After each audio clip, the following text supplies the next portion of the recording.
I cautiously gripped the steering wheel of my beat-up delivery car as I navigated through the desolate streets on a cold, moonless night.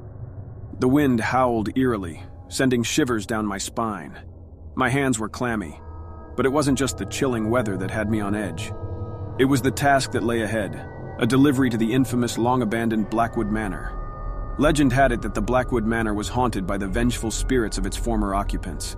Tales of strange happenings and unexplained disappearances had plagued the small town for decades, and yet someone had placed an order for a pizza to be delivered there. As I pulled up to the overgrown driveway, a sense of foreboding gripped me.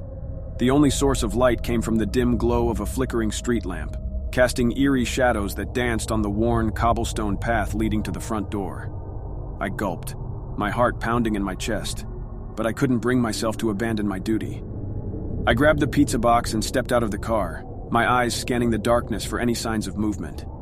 The branches of the gnarled trees whispered sinister secrets in the wind.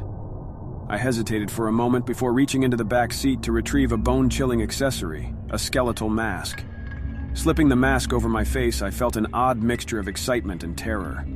The disguise was meant to be a harmless prank, just a way to add some thrill to the delivery. Little did I know that this simple act would unleash a nightmare beyond my wildest imagination. As I approached the front porch, each creak of the wooden boards beneath my feet echoed like a sinister laugh. I raised a trembling hand and knocked on the door, feeling a heavy weight settle in the pit of my stomach. The seconds dragged on, and the silence hung in the air, broken only by the distant hoot of an owl. Suddenly, the door swung open with a slow, agonizing creak. A gust of cold wind rushed out, carrying with it an acrid smell that made my eyes water. Darkness enveloped the doorway, and I strained my eyes to make out anything inside. There was no sign of the customer, no welcoming voice, no presence at all.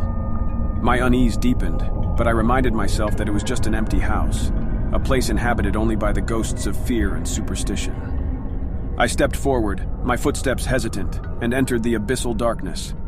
The floorboards groaned beneath my weight, their protests amplifying the silence that surrounded me. As I moved deeper into the manor, the temperature dropped dramatically, causing my breath to form ghostly plumes in front of my face.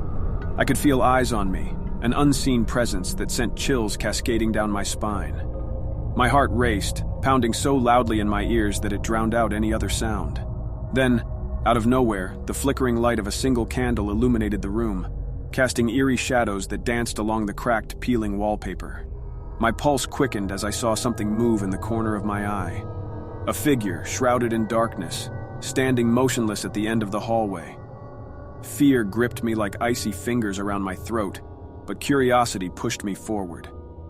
Step by step, I drew closer to the figure, the mask on my face now damp with sweat. The air grew thicker, suffocating, as if the walls themselves were closing in on me.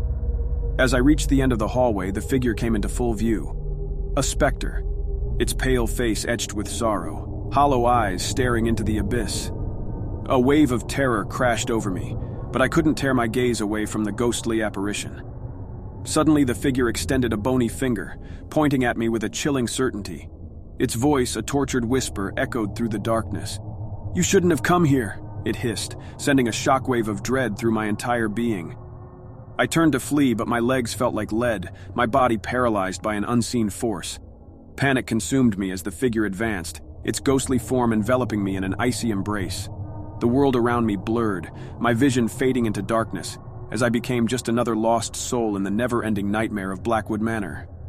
And so, dear reader, if you ever find yourself delivering pizza on a dark and stormy night, be wary of the tales you dismiss as mere superstition.